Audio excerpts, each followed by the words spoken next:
Wrestling family, just when people thought that this road to WrestleMania and WrestleMania itself was going to be trash, Triple H does what he did at Elimination Chamber. And every week since then, he's done something to make this road that much more exciting, from story development, plot twists, title changes, so many different things to throw the fans off so everything won't be predictable. And it has made this road so much more exciting to me. And tonight, on Monday Night Raw, it was no exception to the rule. So before we get started, if you're new to this channel, I'm going to do a review of Raw, and I'm not going to review every little thing that happens there, just the things that I absolutely love. By the way, hit the subscribe button. Let's talk about it. All right. So the first thing I want to talk about is the steel cage match between CM Punk and Seth freaking Rollins. This match was really good. Honestly, it was a PLE level match in my personal opinion.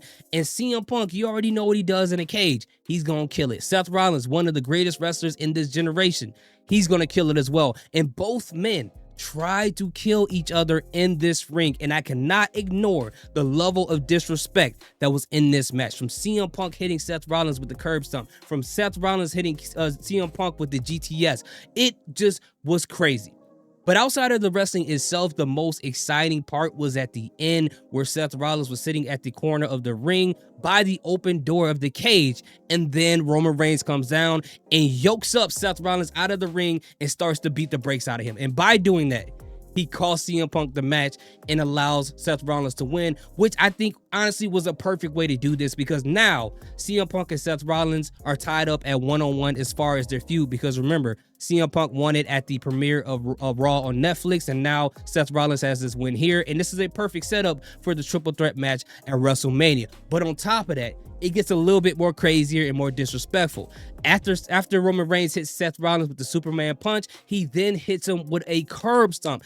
Seth gets hits with his finisher more than he actually delivered it on CM Punk from both. It's crazy. And then you see Roman Reigns place Seth Rollins' face on the steel steps, tells him to bite the curb. If you are from the hood, if you're from any area like that, if you know what bite the curb is, it is not a pretty sight. It's disgusting, but hey, that's Roman Reigns. He gonna say what he say, because he was preparing to hit him with the curb stomp on the steel steps. But then we see Adam Pearce and the rest of the group and the fake security come out there and stops Roman Reigns.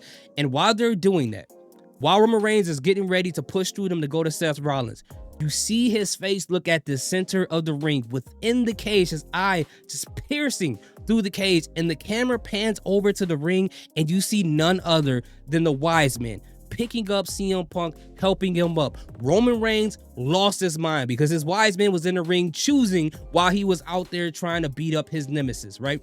Then he goes into the ring, pushes CM Punk and Paul Heyman to then spear CM Punk, and this is going to make this so much more interesting. Obviously, we're going to get the triple threat match, but then you wonder, why did Paul Heyman help CM Punk, right? And if they're going to get the triple threat match, what is that favor? Because this favor has to happen. Will this be where Paul Heyman actually turns on Roman Reigns to help out CM Punk? Does this mean that Paul Heyman cares a lot more about CM Punk than he does about Roman Reigns? And why is that the case? That's going to be very interesting to explore and find out what happened there. I think the way that they planned out this triple threat was actually a really good idea. The other thing I want to talk about is a segment with Io Sky, Rhea Ripley, and Bianca Belair. Bianca Belair and Rhea obviously got bad blood. They're going back and forth. Rhea Ripley brings up the situation with Jade Cargill and Naomi.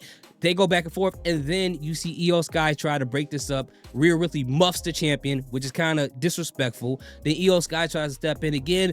Then you see Bianca Belair muffs the champion herself, and then Io Sky gets her lick back, slaps both of them, pass them out like samples, free samples at Sam's Club, Costco, or whatever's next to you guys. She was passing out slaps to people. And then she stumps and then walks away, which I thought that part was kind of, whatever. But this obviously sets up this triple threat. Raw on WrestleMania, they're going to be having a lot of triple threats there.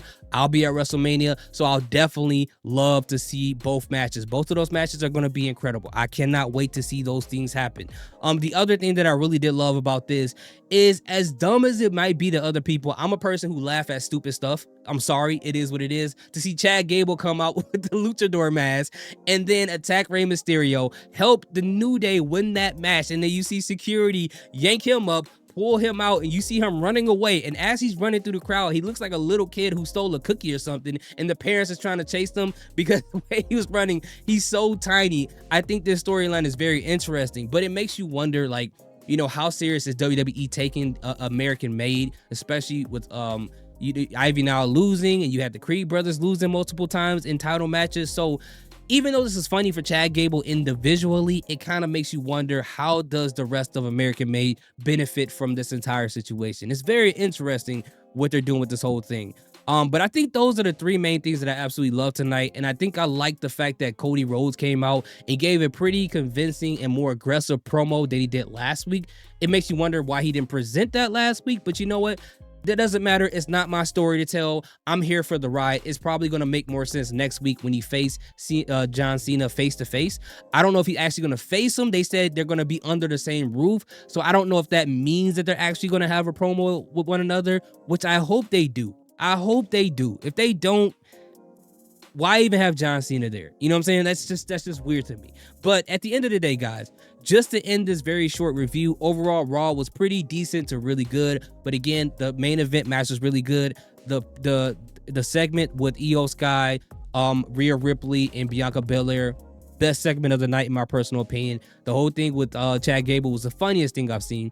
And there's a moment that Leo, kicking it with Leo, pointed out, my God, backstage, you see a part where Ludwig Kaiser is talking to Dominic Mysterio. So it looks like Dominic Mysterio is still trying to recruit a new member to the Judgment Day. So it's going to be very interesting. And by the way, Ludwig Kaiser, WWE, please give this guy a new theme song.